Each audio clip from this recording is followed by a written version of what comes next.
Apa sebenarnya hakikat bahagia itu? Ada seorang kaya, hartanya banyak, dia naik kereta yang besar, megah dan mewah. Dalam perjalanan dia tengok ke sebelah kanan ada tanaman padi sawah yang menghijau.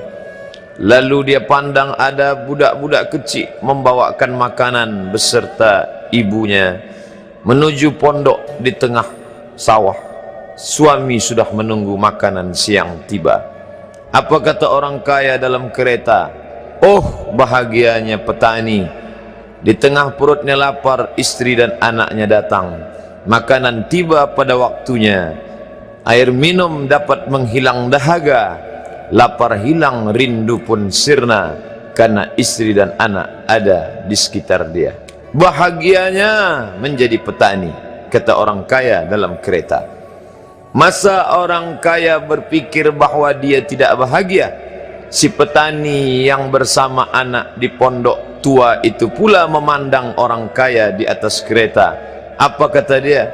Betapa bahagianya orang kaya naik kereta, sedangkan aku hanya duduk di pondok yang tua. Maka pada hakikatnya manusia ini dua-duanya tak bahagia. Lalu sebenarnya bahagia itu di mana? Ada seorang anak yang sedang belajar di college, university. Maka dia berkata, alangkah bahagianya kalau saya dapat BA. Selepas dia dapat ijazah BA, lalu dia berkata, aku tak bahagia. Alangkah indahnya bila dapat master. Manakala dia dapat master, dia berkata, oh, betapa bahagianya kalau dapat PhD. Selepas PhD dia berkata, susahnya PhD, belum juga dapat kerja.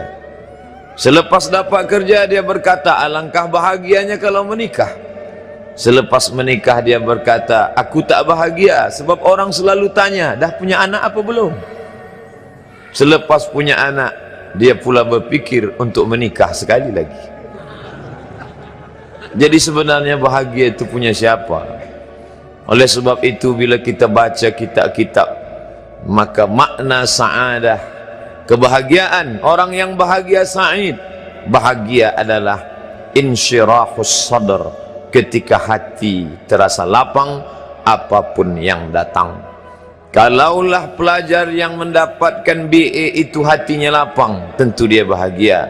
Kalaulah petani yang berada di tempat rumah tua itu hatinya lapang, tentulah dia bahagia. Kalaulah orang kaya dengan kereta yang besar itu hatinya lapang, tentulah dia bahagia. Itulah mengapa Musa alaihi salam di tengah kesusahan hatinya akan melawan ayah angkat bernama Fir'aun. Dia minta hati yang lapang. Kita semua baca doa itu, Rabbi syrahli, lapangkan dadaku.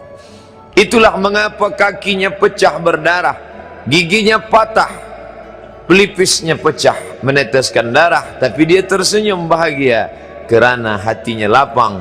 Allah sudah lapangkan hatinya. Apa kata Allah untuk dia? Alam nasrah laka sadrak. Itu beza Muhammad dengan Musa.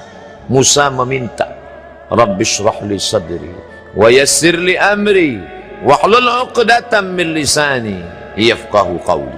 Sedang Muhammad tidak meminta. Belum meminta, Allah dah bagi pada dia. Apa kata Allah? Alam nashrah laka sadrak wa wada'na anka wizrak alladhi anqadha dhahrak wa rafa'na laka dhikrak. Bila kau dalam keadaan susah, dua kali Allah ulang, fa inna ma'al usri yusra, inna ma'al usri yusra.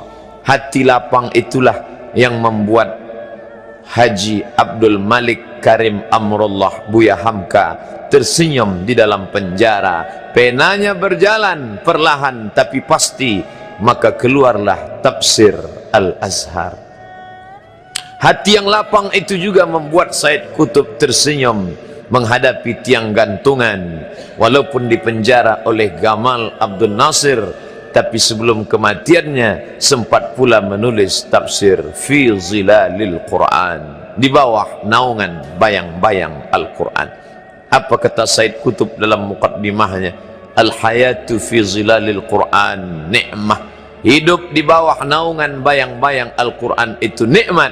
La ya'rifuha illa man zaqaha. Tidak ada yang boleh mengetahuinya kecuali orang yang pernah merasakannya. Maka bahagia adalah ketika hati terasa lapang. Bila kita nampak raut wajah orang yang tenang cerah, maka ketenangan bukan pada wajahnya. Bila nampak orang melangkahkan kaki dengan tenang penuh wibawa, maka ketenangan bukan pada kakinya. Bila tampak ayunan tangannya tak tergesa-gesa, maka bahagia bukan pada tangannya. Di mana letak bahagia itu? Ala fil jasadi mudghah. Ketahuilah dalam jasad ada segumpal, ada sekepal, ada sesuap. Idza salahat salahal jasadu kulluh. Kalau yang segumpal itu baik, maka yang lain ikut menjadi baik. Wa idza fasadat fasadal jasadu kulluh. Kalau yang segumpal itu rusak, maka dia pun ikut menjadi rusak. Yang segumpal itulah yang mengendalikan mata, telinga, tangan, kaki. Yang segumpal itulah tempat rindu, benci, marah, ridha, ikhlas, fasik, hasad, kufur. Di sanalah bersemayam rindu dan benci. Maka jangan terlampau benci. Habib habibaka haunamma. Kalau kau sayang, sayanglah secukupnya sahaja. Karena boleh jadi hari ini kau sayang, besok berubah menjadi kebencian. Kalau kau benci, bencilah secukupnya sahaja. Boleh jadi esok pagi dia menjadi orang yang tersayang. Berapa banyak puan-puan berkata, siapa itu? Itulah orang yang dulu paling aku benci. Tapi hari ini masih ada juga benci, tapi tak banyak. Oleh sebab itu maka dijaga dia. Yauma la yanfa'u malun. Hari itu tak ada guna harta. Wala banun. Tak ada guna anak. Illa man atallah. Kecuali orang yang datang menghadap Allah biqalbin salim, dengan hati yang salim. Qal, qab, lam, ba, qallaba, berbolak-balik. Qallaba, tidak selamanya bahagia. Kadang pagi hati tenang, petang datang dia pun susah. Kadang pagi hati lapang, petang tiba dia pun gundah. Maka apa yang dapat menolong? Ala bizikrillah. Ketahuilah dengan banyak menyebut mengingat Allah, tatma'innul qulub, maka hati akan menjadi lapang. Qalbul mu'min baina asabi'ir rahman. Hati orang beriman berada di antara jari jemari kuasa Rahman. Kalau dia hendak, dia balikkan yang senang menjadi susah. Kalau dia berkehendak yang susah, dia balik menjadi lapang. Berapa banyak orang yang tampaknya mungkin kita kata dia susah, tapi dia masih boleh tersenyum. Sebaliknya orang yang menurut pandangan zahir kita cukup segala, makan, pakai, tapi tampaknya kesenangan tak pernah singgah. Apa sebab?